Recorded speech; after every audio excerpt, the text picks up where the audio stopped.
Good morning! Welcome back to our channel. Ako nga pala si Lola Emma ng Lola Move, ang Lolang Driver at ang Plant Lola ng Dasma.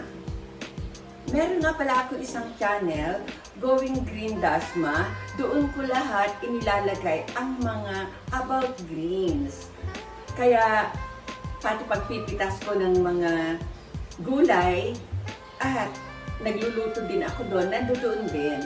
Pati mga lahat-lahat pati paghahalaman.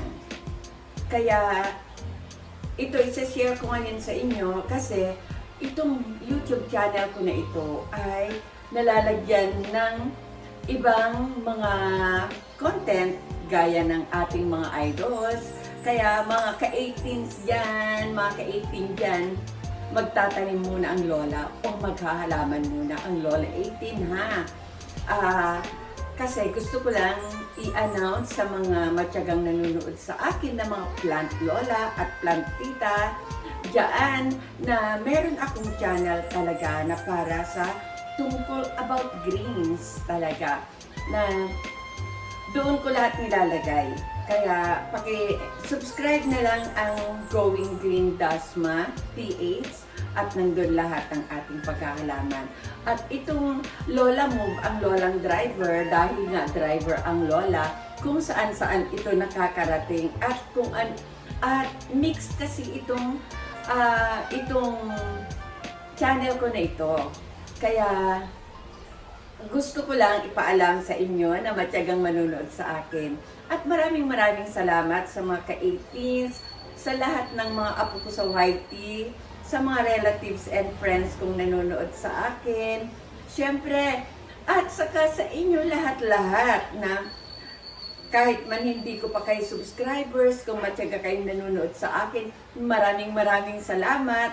Iilan man kayo, pero mahalaga kayo sa akin, kayo lahat. At sana kung bago pa kayo sa aking channel, sana huwag kalimutan mag-subscribe. At paki-subscribe na rin si Going Green Dasma PH. Maraming salamat.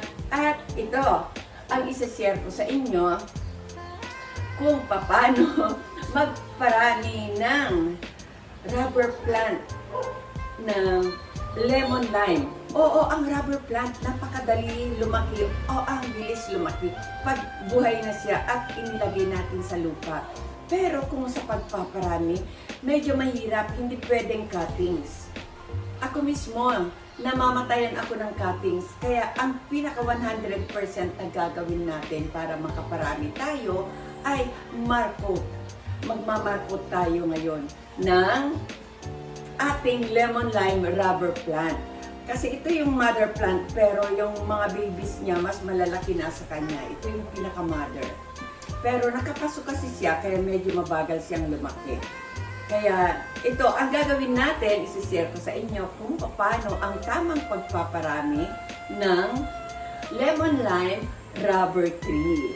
So ito, umpisan na natin.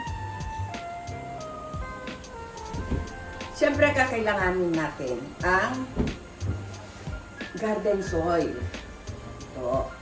At saka, dahil dalawa ang ating imamarkot, dalawang plastic ng yelo, at panali na, yung straw lang na panali, yung pinangtatali sa ating mga pinang-grocery pag ibabox nila. So, yun lang. Huwag lang natin itatapon. Okay na. Tapos, baby, parang may nasusunog. Baka may sinalang si Lolo. Paki-check naman ang kalan. Thank you, baby. Ayan, sorry ha. Tapos, kailangan din natin ng plastic labo.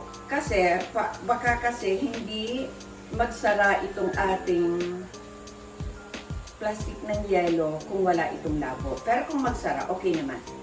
Pag hindi lang nagkasya yung ating gagawin. Kaya kailangan pa rin natin ito. Okay. At syempre, kailangan natin na garden scissor. Kung wala tayong cutter, pwede naman yung kitchen knife. Ayan. So, ito na tayo. Umpisan na natin. Una, lalagyan muna natin yung ating plastic plastic ng yelo ng lupa. Magguantes muna tayo kasi sobrang lagkit ito ha mamaya. Kaya unahin na natin magguantes bago pa tayo mag-umpisa. At syempre, gagamit tayo ng knife o kaya gagamit tayo ng cutter. Kaya mabuti nang meron tayo kahit na manipis man lang itong ating disposable gloves. Okay lang yun. Nakakasuporta na rin sa ating kamay. Okay. So ito, kargaan na natin itong ating plastic ng yelo ng Garden Sol. Ay, hindi kita.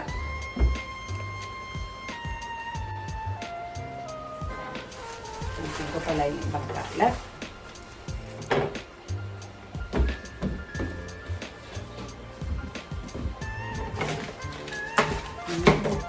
Lagyan ko lang ng sapin itong aking gagawin, ay ating table kasi puti medyo baka pagka nagmandya na medyo mahirap ng linis.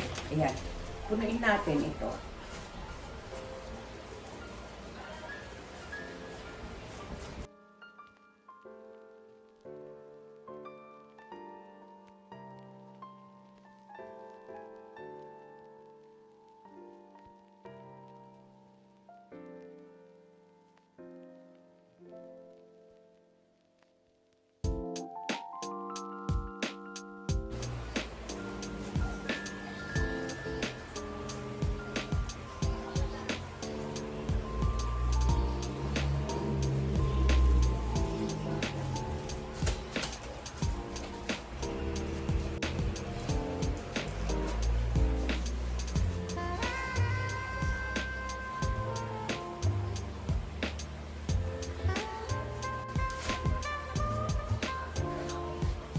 Ayan, ang unang gagawin natin, kasi ito ang gusto natin, i-markot, tanggalan natin ng dahon.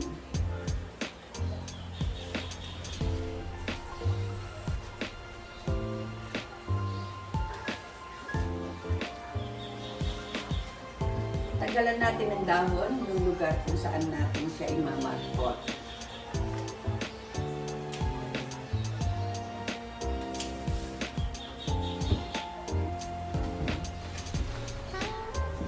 Madagta. Kaya kailangan talaga natin magguantes. Sobrang dagta. Nataranta naman ako.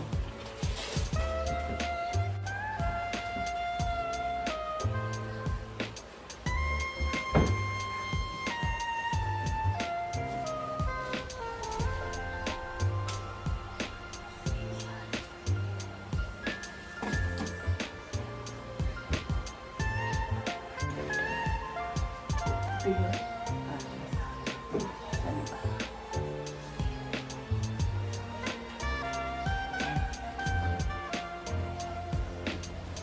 Gagawin natin.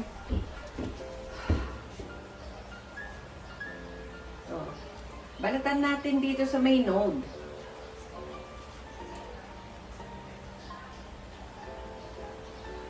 Iingatan natin na maputol ha o masyadong malalim. Kailangan yung balat lang ng stem ang tatanggalin natin. Tapos, dahan-dahan natin alisin yung kanyang balat.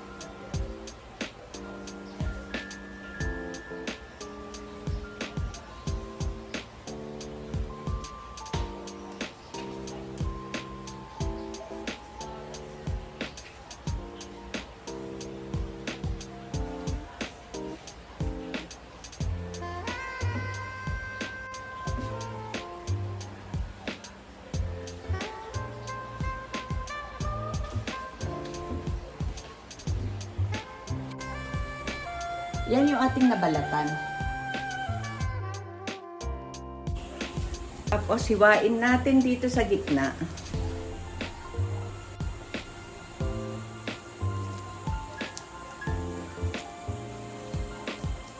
Ayan siya. Hiwa na natin.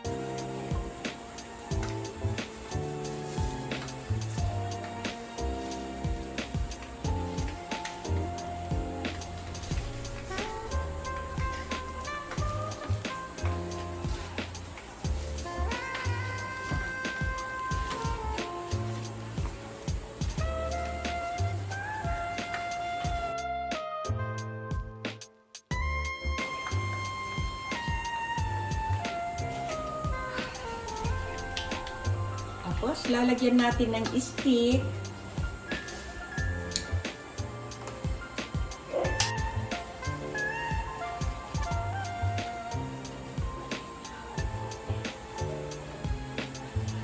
Lagyan natin ng stick. Kung ano na lang pwedeng stick na ilagay natin.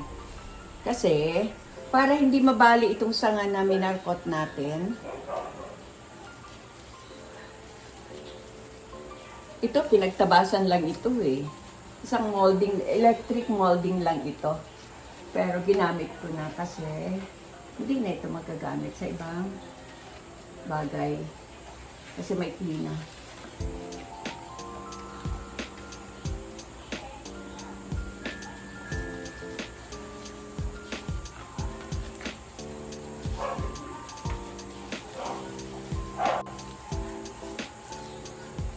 Ang gamit nito ay para hindi mabali yung sanga, lalo ngayon, malakas-lakas konti yung hangin.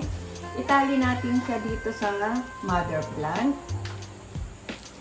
Yan.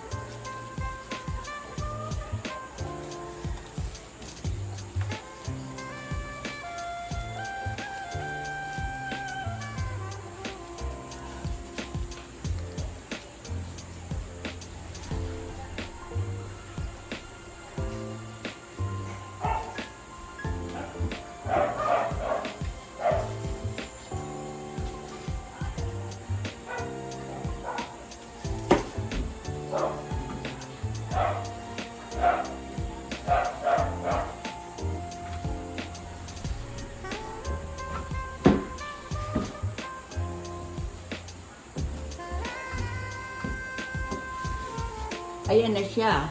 Pero kung nakita natin na lumalabas yung lupa na nilagay natin sa plastic, pwede natin siyang gamitan ng plastic labo para hindi lumabas yung lupa.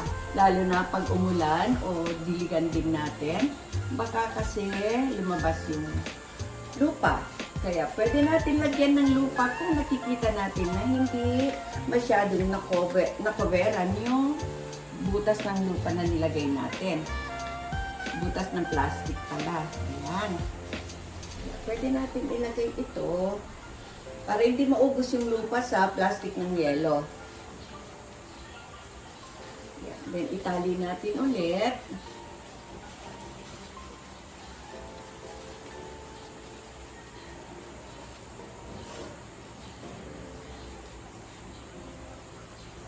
Maganda ito, 100% mabubuhay ito. I-check nyo kung lumalabas na yung ugat niya after 6 weeks. Pero mas okay, putulin natin siya after 2 months o 8 weeks. Ayan. Check natin maigi. Pwede rin natin isama sa pagkakatali na yung kanyang stick. Mas mabilis. Kaya lang naman tayo natagalan, gawa no, naglagay pa tayo ng lupa sa ating plastic. Sa totoo lang, mabilis lang ito eh. Pinakita ko lang kasi sa inyo kung ano ang step by step ng pagmarkot ng rubber plant. Kahit anong variety ng rubber plant, pwede nyo i-apply ito.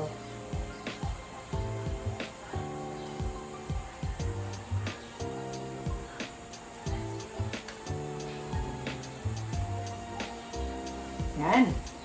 Ayan, matibay na siya. Gawa nung meron siyang stick na nakatali mula sa kanyang mother. Ayan. So, ganyan na siya. Yan. Nakikita niyo ba? Ayan siya. At itong isa naman ang gagawin natin. Yung mas maliit na sanga. Sana hindi na gumalaw yung ating camera. Ayan. Oh, ito na siya. Nagawa na natin. Hawiin ko lang yung mga dahon. Yan. Nagawa na natin. Okay, ngayon, May 16, 2024, 10 a.m. natin ginawa ito. I-check natin ito after 6 weeks. Maaring nakalabas na yung mga ugat dito nun. Kaya, i-check natin. Pero pwede na natin siyang putulin after 8 weeks o after 2 months. Pero pag nakalabas na yung mga ugat niya, bakit naman hindi? Pwede na natin siyang putulin at ilipat na natin siya sa sarili niyang paso. O ngayon, itong pangalawa naman ang gagawin natin. Itong mas maliit na sanga. Kutin natin. Magbawas tayo ng dahon. Ayan. Hindi na tayo magbabawas ng dahon dito sa kanya gawa nung may mga node na dito. Kailangan kasi mabalatan natin yung 2 to 3 nodes siya yung pinanggalingan ng dahon para mas malaki yung kanyang mapag-uugatan, mas malapad. Okay, umpisan na natin. Ganun ulit ang gagawin natin. Yung iingatan natin na maisama yung kanyang mismong puno. Balat lang niya ang ating tatanggalin. Yung balat lang.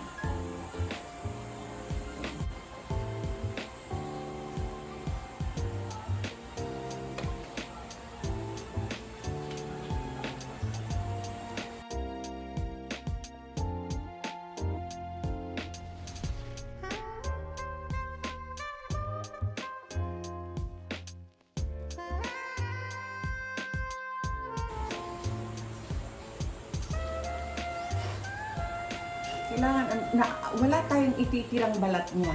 Dahil once na mayroon tayong itinira na balat, yan ay magsasara ulit at hindi yan tutubuan ng ugat.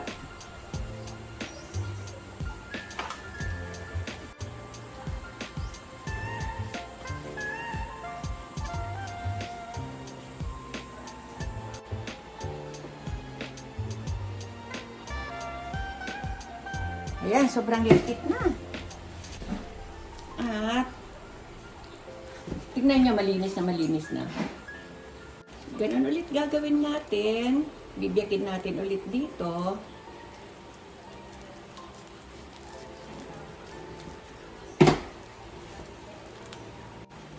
Ayun, kailangan matakpan mabuti yung ating binalatan ng lupa. Ayan, kailangan mabalot ng lupa yung ating binalatan. Yan. Okay.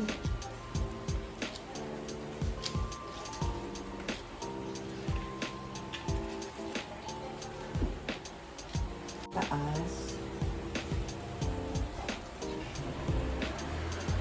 Sa taas. Pababa natin.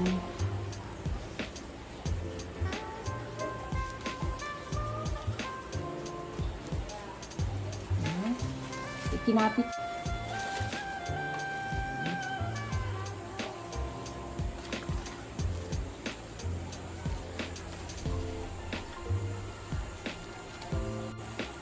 Tapos itong sanga na ito, huwag muna natin bitawan. Kung napapansin ninyo, hindi ko binibitawan itong sanga. Kasi baka mabali.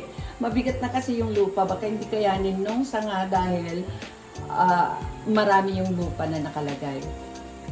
Tali natin kay mother para hindi siya mabali.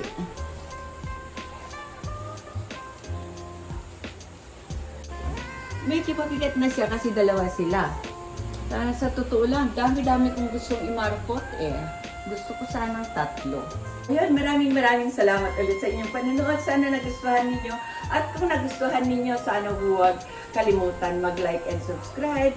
At huwag kalimutan subscribe ang Going Green Dasma channel at nandun lahat-lahat ng About Greens.